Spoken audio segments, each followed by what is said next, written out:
지금 오늘날 현대 사회에 서양으로 이 요가가 넘어가면서 많이 달라진 것 중에서 장점은 예전에는 그 극소수 채택되어 있는 어떤 특정된 인재들만 이 수행을 할 수 있었어요. 그리고 어떤 그 스승의 안내에 의해서 구두로 전달이 되고, 그리고 이거는 선택받은 자들만 할 수 있었던 것이에요. 그리고 하나의 수행이었기 때문에 세속적인 삶과, 그리고 이걸 선택하는 사람으로서는 그걸 버리고 가야 됐었어요. 그러니까 두 가지가 공존하는 삶을 살 수는 없었어요. 근데 불과 몇십 년 전부터 이것이 같이 어떻게 보면은 혼합이 되면서 여러분들 지금 요가 이거 배우겠다고 해서 세속적인 삶을 다 내려놓고 여러분들 은행 구자에 그걸 다 차단하시고 그럴 것이 아니잖아요. 브레이크 시간마다 쇼핑하고 계시잖아요. 그러니까 지금 우리의 그 요가 모습은 너무 다른 모습인 거죠. 그렇죠? 근데 안타깝게도 현대사회로 넘어와서 한편으로 장점은 너무 대중화가 된 거죠. 그래서 그 누구나도 이 수행을 할 수 있다는 것이 굉장한 장점이 됐고, 하물며 이제는 뭐 남자들은 저리 가라. 여러분 보시다시피 지금 남자가 단 한 명도 지금 없는, 여기에 지금 티처 트레이닝에 있고, 이게 그렇게 낯선 상황도 아니고 여자들이 다수가 됐어요. 굉장히 예전하고는 사뭇 다른. 그리고 이제는 진짜 공부하고 싶으면 누구나 다 할 수 있고, 유튜브로도 이런 내용들이 많이 공개되어 있고, 그래서 이 쉽게 배울 수 있는 것은 너무 그 장점인데, 근데 그러면서의 또 단점, 아쉬운 점은 아사나로 우리가 스킵하면서 우리의 마음가짐이나 태도 내지는 언행 이런 것들이 이제 좀 누락된 상태로 바로 아사나로 가다 보니 어떻게 보면 내 내적 상태에 대한 어떤 다듬어짐, 그거에 대한 어떤 완결 이런 것들은 조금 누락된 상태로서 가는 경향이 있어요. 그래서 이 트레이닝 안에서는 우리가 이렇게든 저렇게든 이 부분에 대해서는 좀 최대한 잡아보자 라는 의도를 갖고 여러분들에게 파탄잘리도 소개해드리고, 그리고 또한 MBSR을 통해서 또 명상적인 그런 부분에 대해서도 같이 안내를 해드립니다. 조금 더 현실적으로 말씀을 드리면, 여러분, 야마로 가면 야마에 5가지 요소가 있거든요. 우선 한국말로 먼저 알려드릴게요. 야마의 바른 마음가짐 또는 바른 마음 태도에는 첫 번째 비폭력이 있고요. 두 번째가 진솔함이 있고요. 세 번째가 훔치지 않는 거고요. 네 번째가 열정을 바른 곳에 사용하기. 열정을 바른 곳에 사용하기. 다섯 번째가 욕심 버리기예요. 제가 이 트레이닝을 이제 이끌어 가면서 이 내용들을 이제 소개하면서 느끼는 점이, 그리고 저도 많이 공감이 되고 많은 분들이 얘기해 줬을 때 그 얘기를 들었을 때 저도 공감되는 것이, 우리가 살고 있는 이 사회에서는 기준이 공부를 잘해라, 좋은 학교 들어가라, 좋은 회사 들어가라, 결혼 잘해라, 키가 커야 된다, 몸매가 이뻐야 된다, 이제 어떤 그런 것들이 우리의 지향점이 되는데, 돈 많이 벌어라. 근데 우리에게 정작 중요한 가치관들을 심어주는 경우들은 있나 했을 때, 뭔가 사람들 앞에서 이런 예의를 갖춰라, 이런 정도는 있을 수 있어요.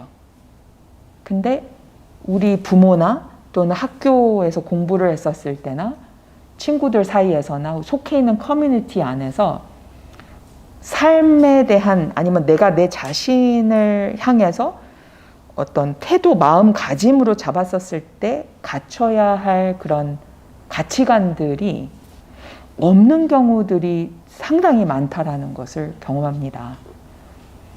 배운 적이 없다는 것이죠. 그리고 배웠더라도 이게 뭔가 매뉴얼처럼 그냥 거짓말하면 안 돼. 나눠야 돼. 이제 여하튼 이런 식으로는 그 10계명처럼 그렇게 이래야 돼 이러는 있는데 그거를 실제로 내 뼈와 살이 되고 그래서 이게 내 마음의 어떠한 그 마음의 결이 되게끔까지 하는 데에는 별로 신경을 안 쓰는 것 같습니다. 근데 저는 이 마음의 태도와 언행이 요가인으로서 우리가 좀 마음적으로 정렬을 하고 중심을 잡을 수 있는 가치관으로서 제한이 되는 것 같아서 참 좋고요. 그리고 연습을 하고 내 삶으로 가져올 수 있는 요소여서 좋고요. 언행도 마찬가지입니다. 그래서 그런 식으로 우리가 이것을 바라본다면 차원에서 조금 설명을 드리면 어떨까 싶어요. 그 비폭력이라는 것은 그 겉으로 봤었을 때는 어떤 때리지 마, 누구한테 주먹질하지 마, 이제 이런 것이 물건 던지지 마, 그런 것들을 의미할 수도 있을 거고요. 액션적으로, 행동적으로. 말로 얘기하면 나쁜 말 하지 마, 폭력적인 말 하지 마, 욕하지 마, 이제 이런 것일 수도 있을 거고요.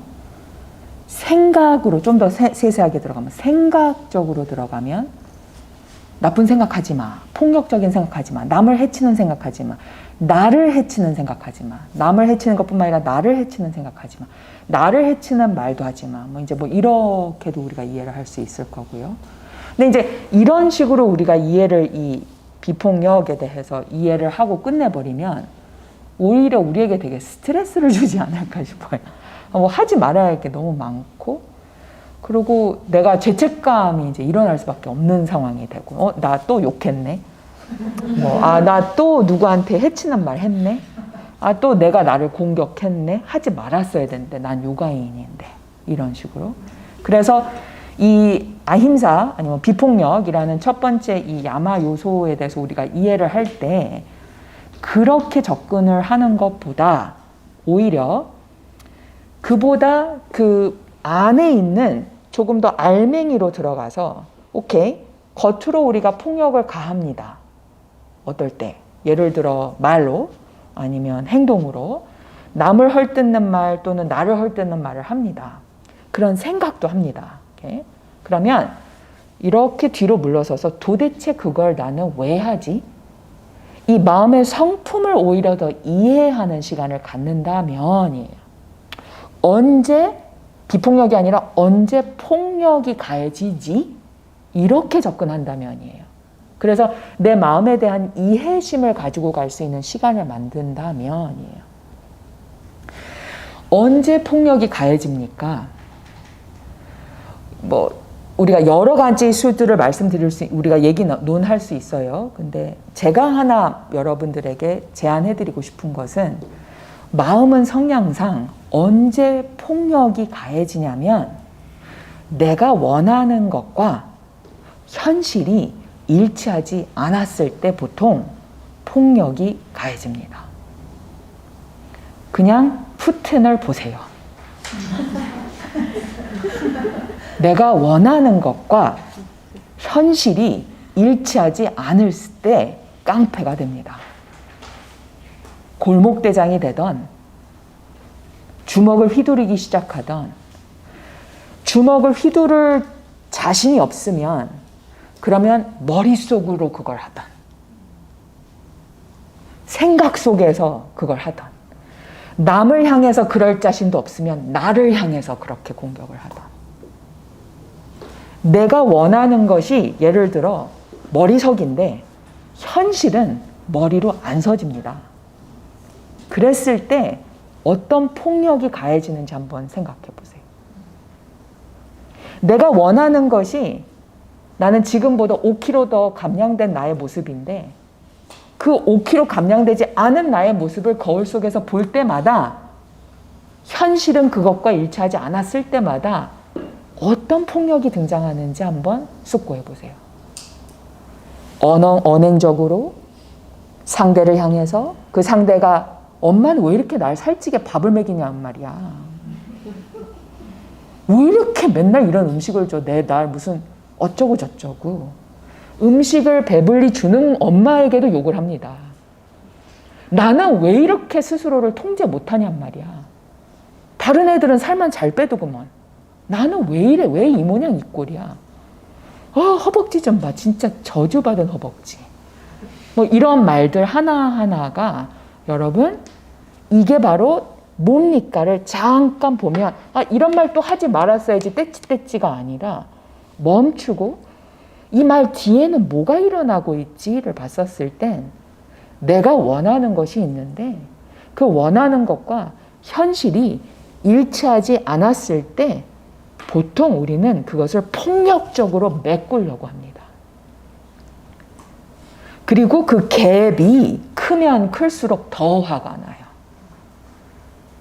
내가 원하는 것은 아파트 90평짜리에서 사는 것이고 강남 어떤 길바닥에 어쩌고 저쩌고 이런 것인데 근데 지금 현재 내 현실은 그것은커녕 월세 어디에 이렇다면 거기서 욕이 나옵니다.